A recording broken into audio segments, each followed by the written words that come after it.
Oi, pessoal, bem-vindos a mais um episódio do Arquipod FV. Eu sou Felipe Valadares, sócio-diretor do FV Arquitetos, e estou com o meu sócio aqui, Lieside Neto. Também sócio e diretor do FV Arquitetos. Arquiteto, marido, companheiro de vida. A gente faz de tudo, minha filha, é um combo. E hoje a gente está trazendo um tema super interessante e que é bem... Os nossos clientes perguntam muito, que é falar sobre tipos de forro. Quais as vantagens e as desvantagens de cada tipo de forro que a gente usa nas edificações. Isso, e é legal para vocês entenderem um pouco, além das diferenças, né, estéticas, as características também de cada tipo de forro, né? Então, se você está pensando em construir, reformar, enfim, o que é que seria mais indicado e adequado aí para a tua reforma. Exatamente. Bora lá? Bora começar. Então, o primeiro seria forro de PVC. PVC, como vocês sabem, é um material plástico, né? Um material que está bem difundido hoje no mercado, esse tipo de forro. Normalmente as pessoas usam forro de PVC quando eles precisam de uma obra mais rápida, limpa, prática, né? Um material que tem um custo também agregado bem interessante. Isso, um custo menor. E normalmente ele vem em placas, né? Em réguas, né? Isso, em réguas. E a instalação é super simples. O legal é que você não precisa dar acabamento depois, né? O próprio PVC ele já é o acabamento. Então, ele é um sistema de encaixe. Então, a gente não tem sujeira na obra, a gente não tem aquela dificuldade de depois ter que emassar e pintar. É um forro bem prático. Isso. Também é um forro muito leve, então ele consegue ser fixado em qualquer tipo de estrutura, se você tiver telhado, isso. Se você tiver laje, enfim, ele normalmente é fixado com um cordão, então ele suporta aí, enfim, é uma estrutura que suporta, na verdade, que é uma estrutura leve, né? Então, você não precisa fazer uma estrutura auxiliar para colocar esse tipo de forro, acho que era isso que eu estava querendo dizer. E agora ele tem uma coisa. Primeiro, esteticamente, ele não é o mais bonito. E segundo, ele não funciona muito bem como isolante acústico e térmico, tá certo? Então, se você quiser isolar termicamente e acusticamente o ambiente, ele não é o mais indicado. Exatamente. E aí, na sequência, a gente tem que tipo de forro? A gente pode ir para o forro vinílico. O forro vinílico ou teto vinílico é um novo forro que está aí no mercado e realmente é um forro muito bonito. É como se fosse um forro de PVC, só que ele tem 3 capas. Ele tem a capa que seria o forro de PVC, digamos assim. Depois, por cima, ele tem uma impressão, que normalmente esses forros eles são impressos como se fosse uma madeira natural.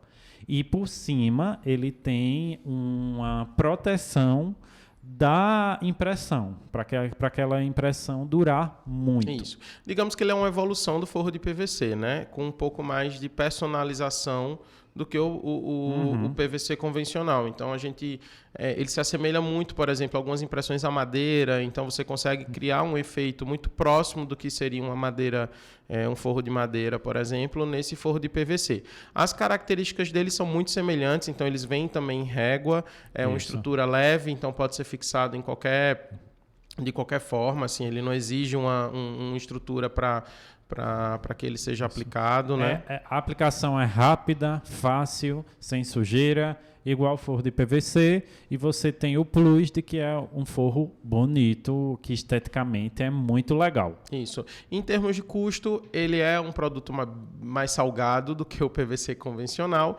mas eu acho que isso vai muito de projeto e de necessidade. Então, conversa com o teu arquiteto, fala sobre ele e aí tenta pesquisar aí no mercado em termos de custo aí, e opções para que vocês possam tomar uma decisão legal. Isso. Nosso terceiro tipo de forro é o forro de gesso, que é o forro mais comum, o forro que é convencional.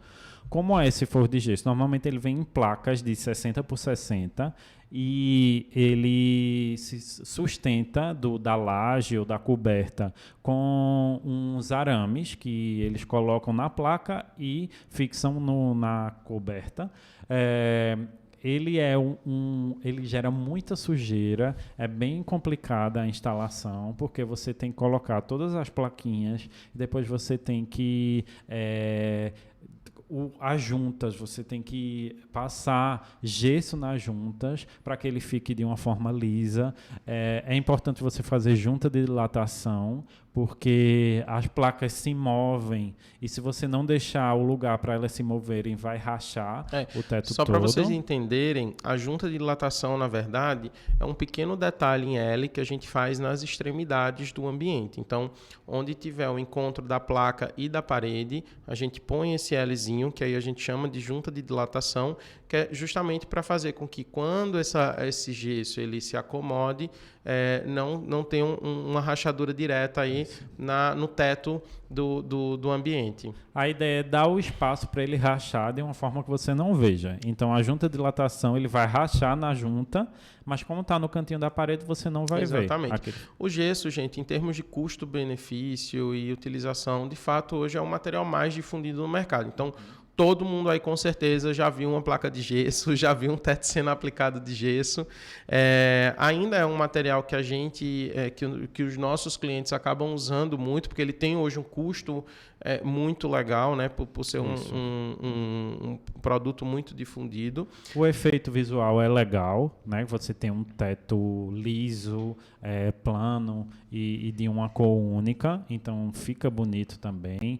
Permite fazer sancas, juntas de dilatação, uma série de cortineiro. Dá para brincar à vontade, assim. Então é um gesso, é um teto versátil, assim. A gente consegue fazer muitas coisas. Eu acho que antigamente vocês devem lembrar que aquelas sancas que o pessoal fazia, tudo aquilo era gesso. Então ainda é um produto muito utilizado. E tem um bom comportamento termoacústico. Isso é importante. Exatamente. Ele tem um bom isolante. Isso. E aí, na sequência, a gente entra no gesso acartonado.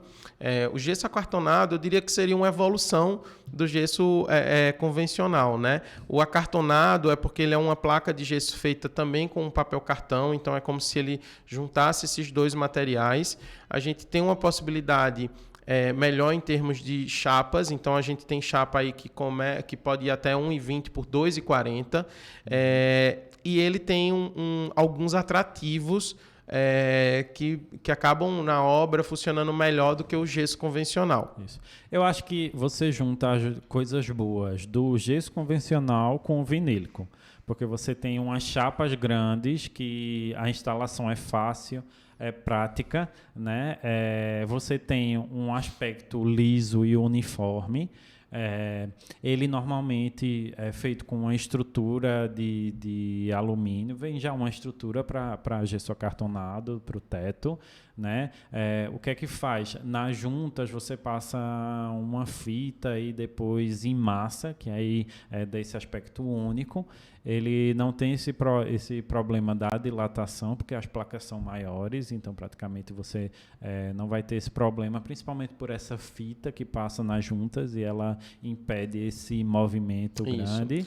Ele também consegue ter o mesmo efeito termoacústico do gesso convencional, então é um produto que tem uma acústica legal, tem tem a parte térmica também que é legal. Isso. Principalmente porque você pode colocar lã de rocha, lã de PET, lã de vidro, tudo isso em cima dessas placas e aí realmente dá uma acústica incrível, né? Dá um isolamento acústico incrível e térmico também. Isso. Fica bem legal. Na verdade, eu não sei se vocês sabem, mas é um produto que é muito difundido nos Estados Unidos, né? Junto com as paredes de drywall. Então, é um sistema muito semelhante, são produtos muito semelhantes, só que um feito para paredes e outro feito para o teto. Isso. Em termos de custo, ele é um material hoje um pouco mais caro do que o gesso, né? Eu não sei a diferença em percentual, mas... mas acaba se diluindo esse valor porque você acaba antes, pela praticidade e pelo tempo de instalação. Então, é um forro que a gente indica muito, muito mesmo. Exatamente. E aí, na sequência, a gente entra no teto de madeira, que a gente ama, porque é um material natural, que tem um aspecto totalmente diferente, porque ele envelhece, então você vê o material evoluindo. Eita, quase que eu derrubava o copo agora. Me empolguei tanto com esse teto de madeira. Agora é um teto que realmente precisa de uma manutenção. Isso. Né? Você precisa invernizar, você precisa lixar, você precisa ter cuidado. Né? É um teto que quer uma atenção maior e que, dependendo do tipo de projeto, não se encaixa. Isso. Então, Na verdade, bem específico, hoje, né? o que muitos projetos acabam fazendo é trocando o teto de madeira pelo teto vinílico, né? Porque existe, de fato, uma similaridade. Óbvio que quem conhece o produto a fundo, quem entende de madeira, vai notar a diferença entre um teto vinílico e um teto de madeira. Entrando um pouquinho na parte de custo, a gente está falando de madeira, então tem um custo, um valor agregado aí maior, né? E eu acho que tem que se entender, de fato, novamente, o tipo de projeto que a gente está fazendo, e aonde que isso se aplica. Mas que é um material nobre, extremamente nobre, na verdade, e que vai dar um efeito aí super bonito para o projeto.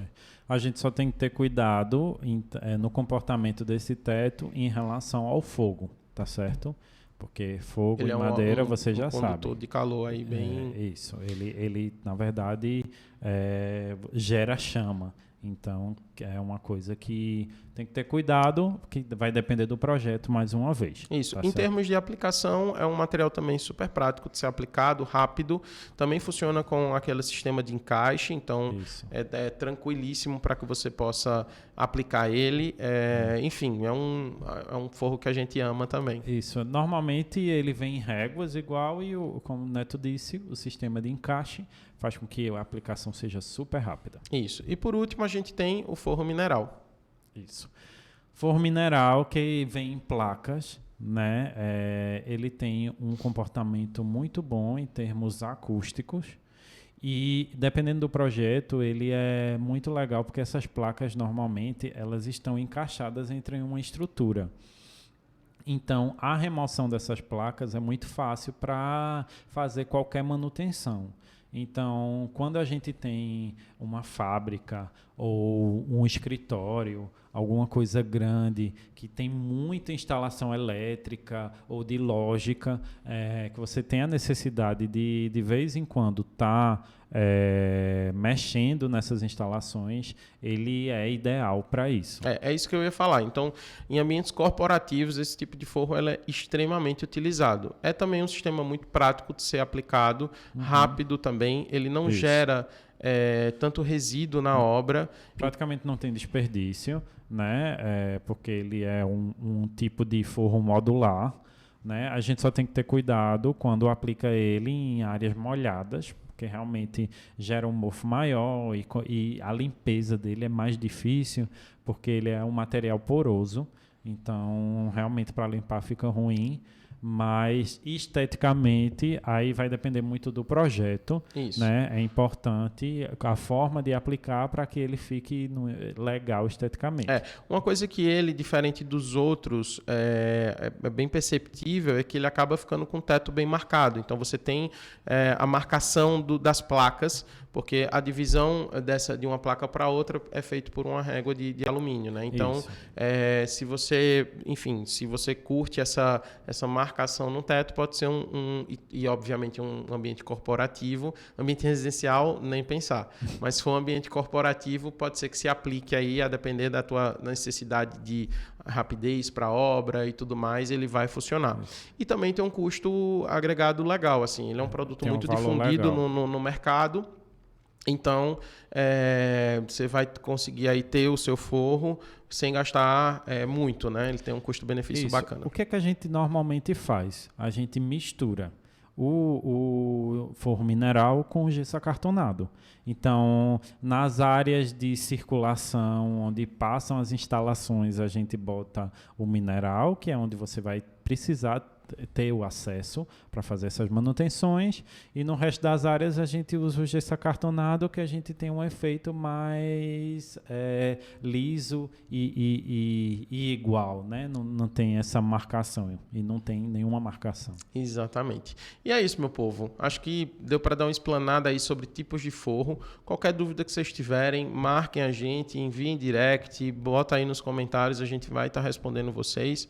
Curtam, compartilhem e assinem aí o nosso canal. O que mais? Qualquer dúvida que tiverem, comentem aqui embaixo. E até a próxima, gente. Valeu!